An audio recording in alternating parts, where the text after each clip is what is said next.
What if I told you there's a place in America twice the size of Texas where grizzly bears outnumber gas stations? Where glaciers the size of cities are melting into the sea, and where winter darkness lasts for months? Welcome to Alaska, America's last true wilderness.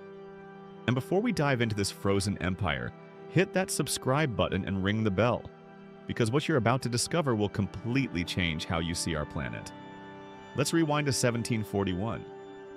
Russian explorer Vitus Bering sails east from Siberia and stumbles upon a coastline that would change history. What followed wasn't just exploration. It was an empire in the making. Russian traders pushed across the Bering Strait, establishing settlements from Kamchatka to Kodiak Island. Their prize? Sea otter pelts, so valuable they were called soft gold. At the heart of Russian America stood Sitka, perched on Baranof Island, between snow-capped peaks and the Pacific. This wasn't just a trading post, it was the capital of an entire territory.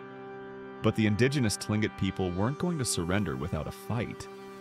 In 1802, Tlingit warriors destroyed the Russian outpost in a fierce rebellion. The Russians returned 2 years later with reinforcements, establishing New Archangel and tightening their grip on the region. Fast forward to 1867. Russia's finances are crumbling, the fur trade is dying, and Alaska has become more burden than benefit. Secretary of State William Seward negotiates a deal that seems insane: $7.2 million for 586,000 square miles. Critics call it Seward's folly. They have no idea what's buried beneath that frozen ground. If you're enjoying this journey through Alaska's past, drop a comment below telling me which part of Alaska you'd most want to visit. Now let's talk about one of the planet's most critical ecosystems, the Tongass National Forest. This is the largest temperate rainforest on Earth, covering 16 million acres across southeast Alaska. Picture trees that have been standing for 800 years. Sitka spruce and red cedar growing to absolutely massive proportions. The Tongass gets over 150 inches of rain annually in some areas. That constant moisture creates an explosion of life. Mosses, ferns, lichens, and rivers teeming with salmon. But here's the mind-blowing part. This forest stores 44% of all carbon held by U.S. national forest. Scientists literally call it one of the lungs of North America. While the Amazon gets all the attention, the Tongass is quietly keeping our planet breathable. And the bears? Admiralty Island alone has an estimated 1,600 brown bears, the highest concentration in North America. During salmon runs, these giants consume over 80 pounds of fish per day, then drag carcasses into the forest where they decompose and fertilize the soil. The bears are literally farming the forest, creating a nutrient cycle that connects ocean to land. Above the forest floor, bald eagles rule the sky. Southeast Alaska has more bald eagles than anywhere else on Earth. These birds, once on the brink of extinction in the lower 48 states, found refuge here. With a wingspan over 7 feet but weighing just 10 pounds, they're built like fighter jets. All power, no waste. Let's head to the glaciers because this is where Alaska's story gets truly dramatic.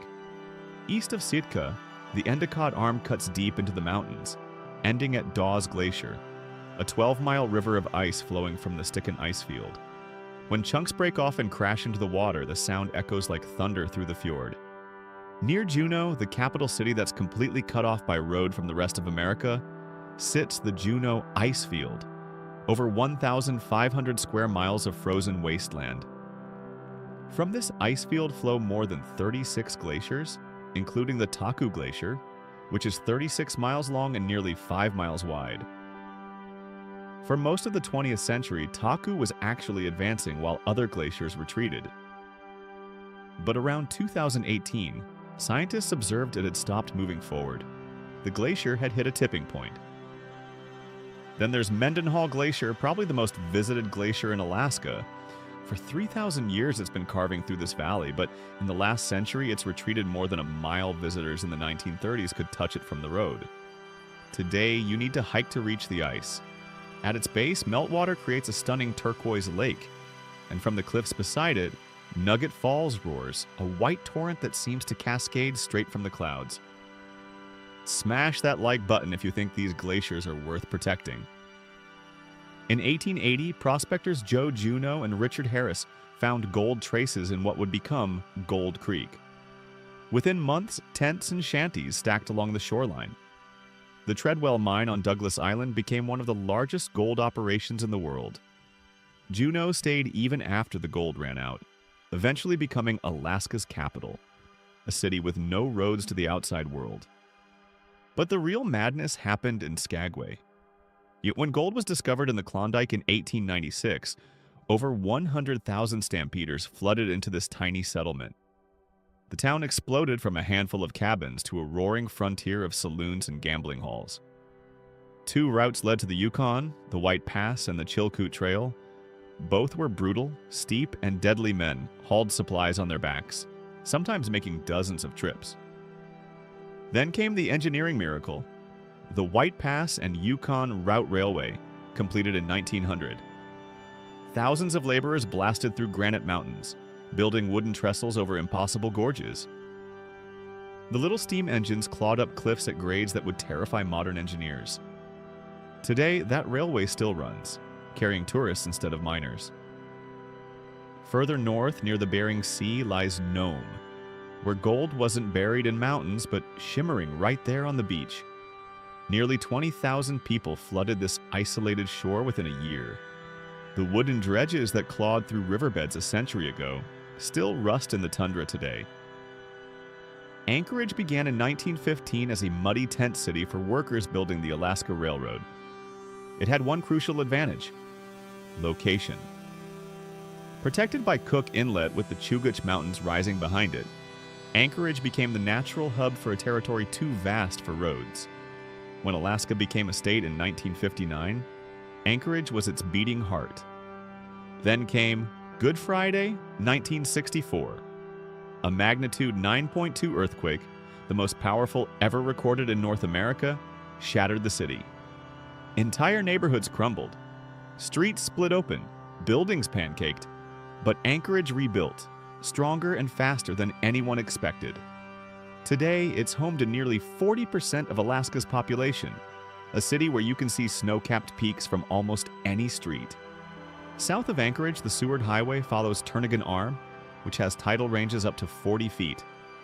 Then you hit the Anton Anderson Memorial Tunnel. At 2.5 miles, it's the longest highway tunnel in North America. On the other side sits Whittier, one of the wettest inhabited places on Earth, with over 250 inches of precipitation annually. Nearly all of Whittier's 250 residents live in a single building, the Beggish Towers, which contains apartments, a school, a grocery store, city offices, and even a church. It's a vertical community surviving in one of Alaska's harshest climates. Drop a comment if you'd actually want to live in a building with your entire town. Prince William Sound covers 15,000 square miles with over 3,800 miles of shoreline. About 150 glaciers descend from the mountains here, including the Columbia Glacier, one of the fastest moving glaciers in the world. Since the 1980s, it's retreated more than 12 miles and lost over half its thickness. At the eastern edge of the sound sits Valdez, a town with a dramatic past. Founded during the 1898 gold rush, it was advertised as the all-American route to the Yukon. Thousands arrived only to find themselves trapped with no viable trail ahead. Many died trying to cross the Valdez Glacier. But Valdez's real transformation came in 1977, when it became the southern terminus of the Trans-Alaska Pipeline. This 800-mile steel artery carries crude oil from Prudhoe Bay to Valdez, where enormous tankers load up and carry Alaska's black gold to refineries worldwide. The pipeline crosses 3 mountain ranges, over 800 rivers and streams, and survives temperatures from 80 degrees Fahrenheit in summer to minus 70 degrees Fahrenheit in winter. North of Anchorage lies Denali National Park, 6 million acres of untamed wilderness surrounding North America's highest peak.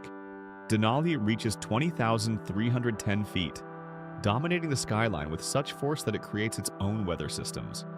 The park is home to moose, North America's largest deer species, with males weighing over 1,500 pounds. High on rocky slopes, Dall sheep navigate cliffs with uncanny balance, their white coats striking against gray granite. And of course, the grizzlies. These apex predators rule the tundra, digging for ground squirrels, grazing on berries, and occasionally taking down caribou. And if this video is blowing your mind, make sure you've subscribed. We're just getting started. In Fairbanks, winter temperatures drop below -40 degrees Fahrenheit, and the sun barely rises for months. But when the sky clears, the aurora borealis transforms the darkness. Fairbanks sits beneath one of the best viewing belts on Earth, where solar particles create glowing ribbons of green, purple, and red. From Fairbanks, the Dalton Highway cuts 414 miles north through wilderness toward the Arctic Ocean. Built to support the Trans-Alaska Pipeline, it remains a lifeline for workers truckers drive it year-round through snow, sleet, and fog, crossing the Yukon River and climbing through Adagun Pass before reaching the North Slope. At the end lies Utqiagvik, formerly known as Barrow, the northernmost community in the United States. There are no highways to reach it. Average winter temperatures hover around -20 degrees Fahrenheit, and every building is raised on stilts to prevent heat from melting the permafrost below. Life here exists at the edge of what's possible. Katmai National Park is home to an estimated 2,200 brown bears, thriving on one of nature's richest feasts, the salmon run. Every summer, sockeye salmon push upstream from Bristol Bay to spawn, and the rivers explode with movement. At Brooks Falls, dozens of bears converge, each using its own fishing strategy. Some stand midstream waiting for salmon to jump into their mouths. Others wait below the falls to scoop up the unlucky few. Across the sea lies Kodiak Island, Alaska's Emerald Isle. This island became the site of Alaska's first permanent Russian settlement in 1784. But beyond the harbors lives the island's most famous resident, the Kodiak brown bear. These giants can reach 1,500 pounds and stand over 10 feet tall when upright. Despite their massive size, they move with an ease that seems impossible. Alaska stretches itself thin at the end, fragmenting into the Aleutian Islands, over 300 volcanic isles arcing toward Asia. At the heart of this chain lies Unalaska, a green and rugged landscape carved by ancient volcanic forces. The town of Dutch Harbor occupies just a corner of the island, but is one of the busiest fishing ports in the United States. Known worldwide from the show Deadliest Catch, the harbor's fleets haul millions of pounds of pollock and crab from the Bering Sea each year. The same waters that have sustained people here for millennia. Alaska is a reminder that our planet still has corners where the modern world fades into background noise. This is a land that resists control. It's been mapped, mined, and measured, yet never truly claimed. The wilderness dictates the rules here. It grows back over roads, swallows ghost towns, reclaims everything we leave behind. Even today, most of Alaska remains inaccessible. No roads, no power lines, no cell signal.